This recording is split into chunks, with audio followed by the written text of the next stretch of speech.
Hello everyone out there in YouTube land, and welcome back to my channel. So today I have an exciting action-packed video to share with you. So I'm going to be doing a Yankee Candle tumbler haul. I'm going to be doing a Rite Aid Christmas accessories haul.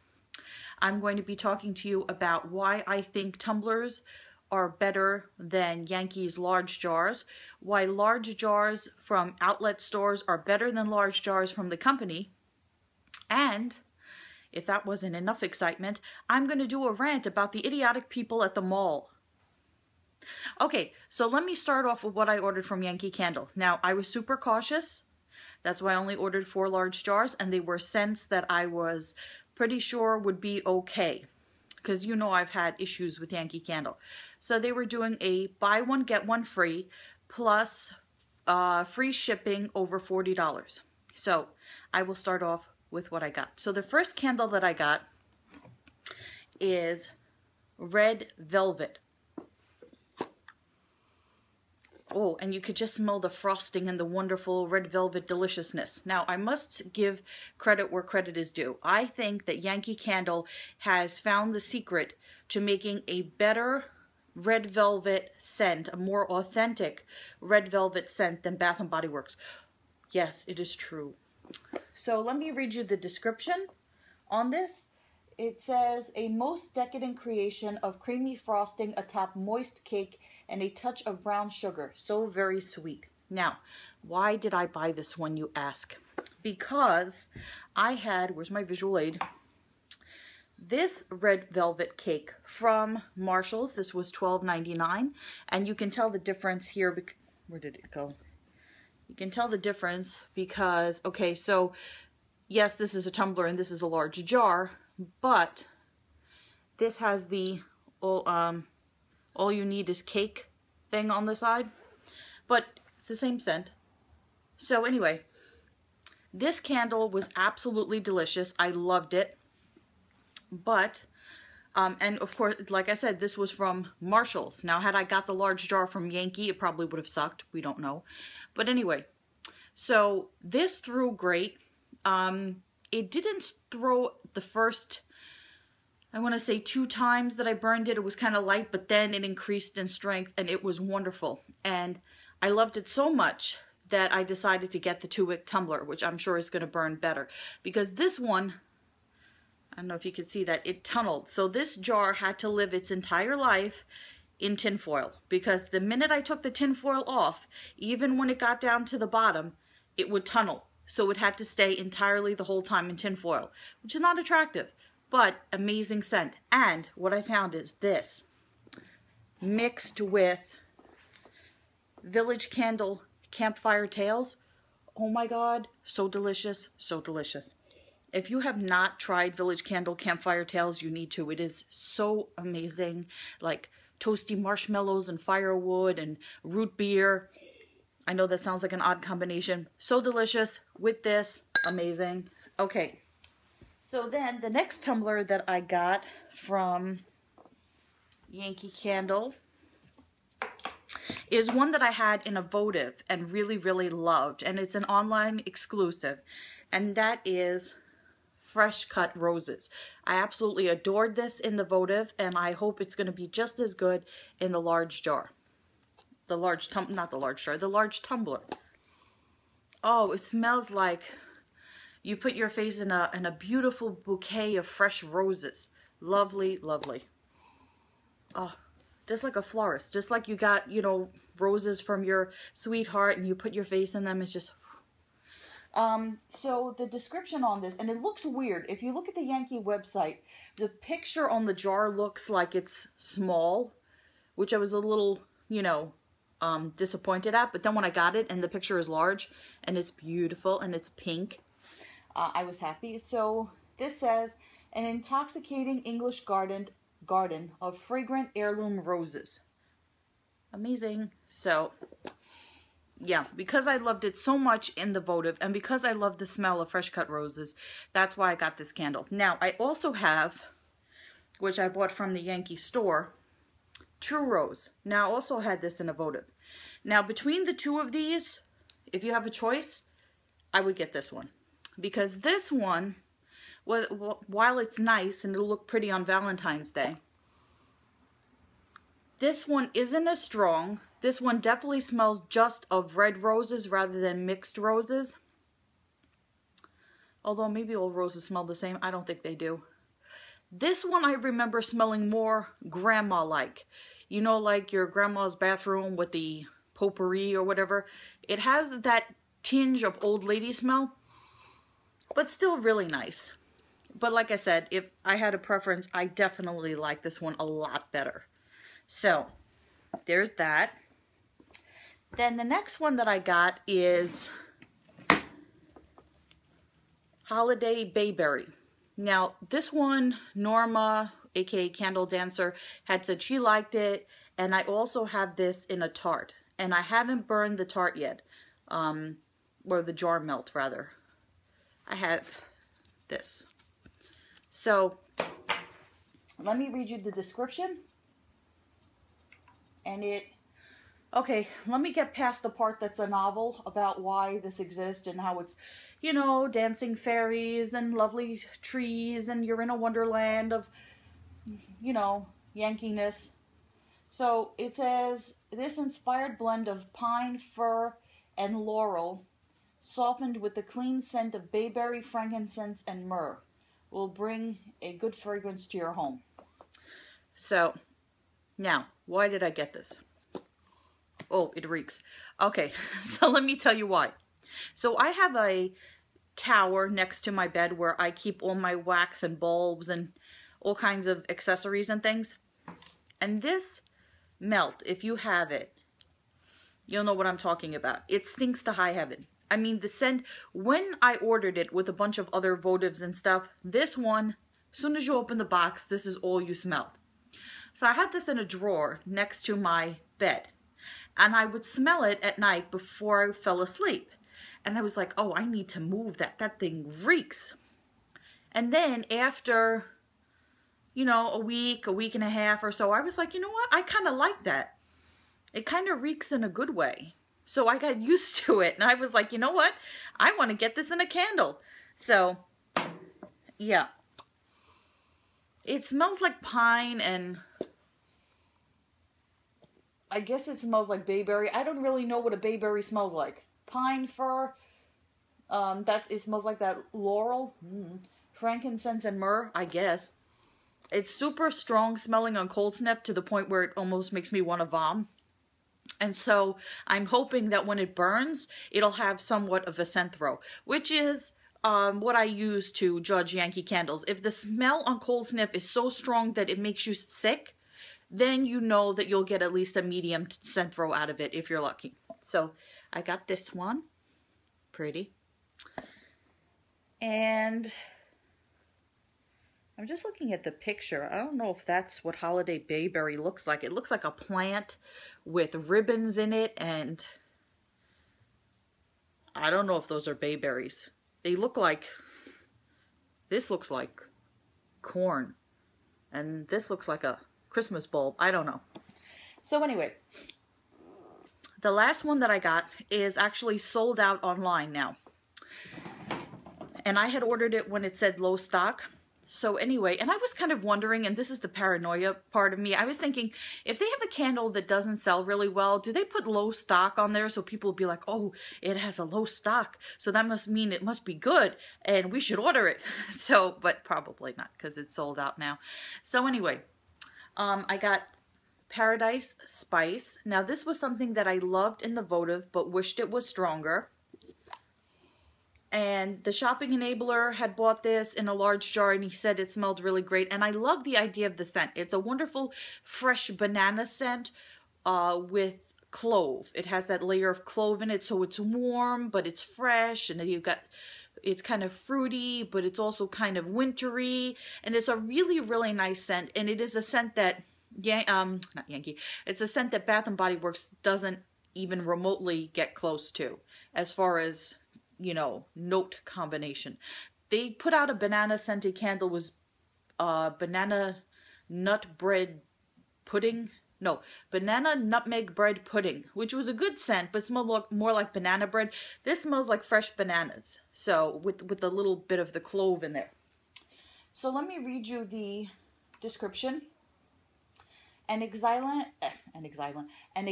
island treasure, perfectly ripe banana and creamy vanilla, unexpectedly spiced with prized cinnamon and cloves.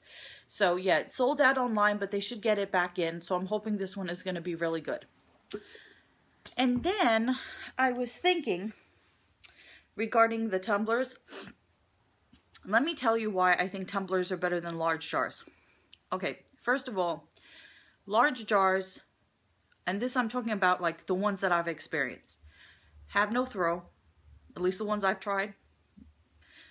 Throw is non-existent. The ones that come from the company, not the ones from the outlet. Throw is usually light to non-existent. There's usually a problem with tunneling, with it taking a billion hours to pull out. And, you know, in this day and age, who has 6 or 7 hours to sit there and babysit a candle? I certainly don't. So with tumblers, 2 wicks, pulls faster. I find it has a better scent throw, at least the ones that I've tried. And plus, when you order from the company, this is the box that the 4 jars came in. So you could see it's a small box, and it has like this little egg crate. So you don't have to worry about getting this ginormous box that you can't carry, that looks like it's got a body in it. You don't have to worry about cracked jars and whatever. So that's good for that. Now, what I think they should do for Yankee Candle's large jars, because I see the slogan here, you know, it says America's Best Love Candle. But that's not what I think of when I think of Yankee. When I hold a Yankee jar like this one, which is the only large jar I have left from the company, which did not burn properly, which was a disaster, and I had to put it in my large jar warmer, that's why it looks like that. When I think Yankee Candle, what comes to mind? It's not America's Best Love Candle, it's I wish it was stronger. So I am gonna vote for Yankee Candle to change its slogan on its large jars to Yankee Candle, I wish it was stronger. You guys tell me what you think. Okay, so I have a theory as to why Yankee Candle large jars don't throw. Now you guys might think I'm crazy, but follow me on this. I think the large jar, the classic jar, the most expensive out of the, you know, the Yankee, except the Y collection, which is gonna bomb anyway. But so this is the prestige item, the classic large jar, the jar that they, you know, is their signature. And I think the people that are spending $27.99 on a candle, if they can spend that much on something that's a luxury, then they have to be doing pretty well financially. Just saying in the larger picture. And maybe something happens to their noses once they reach a certain income bracket. Because let me tell you what happened. I have a hard time smelling large jars. They have no scent throw. And I thought it was maybe just me. I know a lot of you out there complain about it, but let me tell you what happened at work today. So one of my higher ups at the place where I work, who doesn't work there all the time, who just comes in periodically to sort of check on things, I was burning one of Yankee's Perfect Pillars in red apple wreath, and I had it burning on my desk.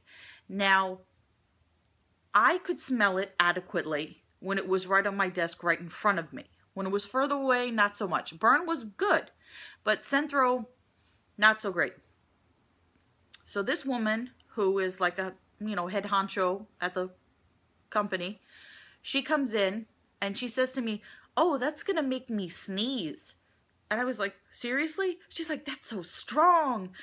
And I'm thinking to myself, so that's what happens. You start to make a lot of money and your sense of smell becomes really sensitive. That's it. That's why large jars don't smell at all. Therefore, richer people, I think. Because when you buy a Yankee Candle at the outlet, whether it is, looks like this, or whether it's a writing jar, or whether it's a World Journeys. It has Synthro. And why is it that the outlet versions smell strong and the ones that you get from the company suck? And I think it's because they know that people who are shopping at Marshall's and TJ Maxx and Home Goods are bargain hunters. They're looking for something that's cheaper. And I guess they think that cheap people, no, that, you know, lower income people, not poor people, but people who, you know, don't want to spend 30 bucks on a candle, want something with a stronger scent, while the people who can afford to spend $27.99 full price on a Yankee jar, which I don't know why they would, just said they have money to burn, their noses are delicate. That's my theory. Okay, so I've ranted about that enough.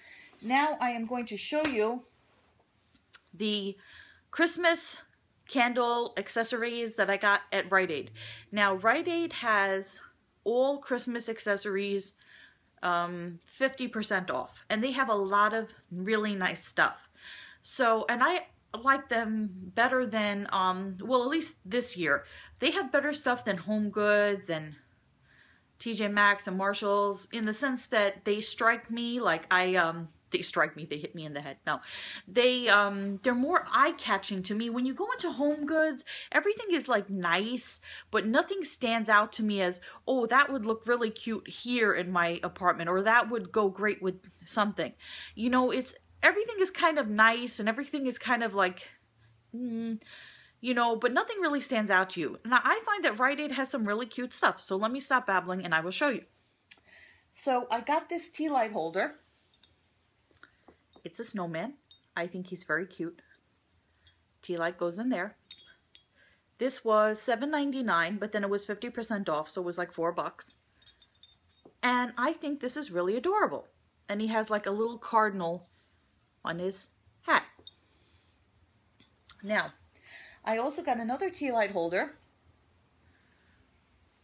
which is a Christmas hat with a poinsettia, which will look lovely with my poinsettia tablecloth. And it has the cardinal, bird of Christmas. It's a bird of peace, I think. And little holly, I guess, there. And this is painted on there. It's like a little decoration. It's not like mucus or anything. And you put the tea light in there, and I think it's super, super cute. And this was also $7.99, so $4, 50% off. Then I found this other thing, which is a tea light holder, but I think I just will use it for decoration purposes. And it is this Christmas ornament. It has a little pedestal stand, and then the tea light goes back there. They had two kinds. They had gold with green and like silver. Like this was gold, and then green, and then something. I forget, I think it was silver. And then they had this one. And because I have my poinsettia tablecloth and, you know, I like the red and green, this stood out to me. And I thought, oh, how different and unique and cute.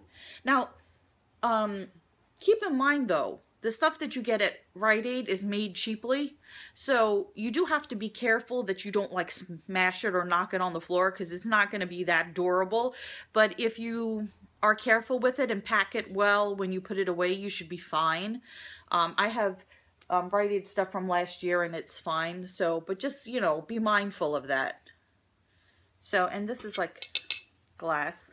So it's really pretty. Oh, okay, so I'm done with that. Now I'm going to share with you, as if this video wasn't long enough, a rant about what happened at the mall. God loves stupid people because the world is full of them. I have no patience, and I especially have no patience for stupidity. So let me tell you what happened at the mall. So the mall that I go to, I only went there to have a veggie burrito at Chipotle. I wasn't even going to shop anywhere. So it's $3 to park in the parking lot, no matter how long you stay or whatever. So originally it was that you go into the parking lot, there's that little mechanical arm, it raises up when it detects a car, you park, when you leave, you go out the exit, and there's a person in the little booth next to the mechanical arm, you give them the $3, arm goes up, and you leave. Well, they decided to make it automated. So I guess those people who were the money takers for the parking, they're out of a job this Christmas, which is really, really nice for them. So anyway, I notice now when you go into the mall, you have to press the button, it spits out a ticket, and then the little arm goes up. You go in the mall, do whatever you have to do, and then before you leave, there's a kiosk. Put your ticket in, you pay your $3, and then when you leave, you put the ticket in the little machine and the arm goes up. No big deal. Why is this a concept that is difficult to follow? So when I was walking to my car, I see this woman wearing see-through leggings with her thong showing, but whatever, to each his own. I know this because she got out of the car later, but she was sitting next to the box where you put your ticket in to leave, and she was just sitting there, and she was talking to the box as if it was an intercom, trying to figure out why she couldn't put money in it. Okay? When it finally dawned on her that she had to pay inside, she had pulled away from the box, and she got out of the car, went back in the mall to pay. So I got in my car, and I'm going to the little mechanical arm thing, and I see this guy, and he's sitting at the box, and he's sitting there a while, and I'm behind him, and I'm waiting. And he's trying to figure out why he can't put money in the box, why it's not taking his ticket, what's wrong, arm is not going up, and he's trying to figure this out. And there's a line building up behind me of cars. So then he turns to his son, who was sitting in the passenger seat, must have been about 14 years old or so, after it dawns on him why this is not working. Gives him the ticket, son gets out of the car while there's a line of cars behind me, sends his son back into the mall to go pay at the kiosk. Now keep in mind that he's got to go to the elevator, up to at least, up a floor, at least one floor, if not higher, go to the kiosk, pay, and come back down. And he expected me and everybody behind me on the line to wait for his son to come back because he's calmness. So I was about to get out of my car and be like, effing asshole, what the hell are you doing? What is wrong with you? So whatever, I didn't do that, and it's a good thing I didn't, because the guy behind me, a lot more patient than I am, got out and went over to him and said, excuse me, sir, can you back up and pull over to the side and let the rest of us, who are not freaking idiots, he didn't say that, leave? So after the nice man spoke to him, doofus pulled over to the side and let the normal, smart people who understand the concept of automated parking leave and move on with our happy lives, leaving his stupidity in the parking lot, waiting for his son to come back with the ticket, if his son figured out how to do it, which is, I don't know. Okay, I hope you liked this video. If you did, remember to comment, rate, and subscribe, and I will see you next time. Bye, guys.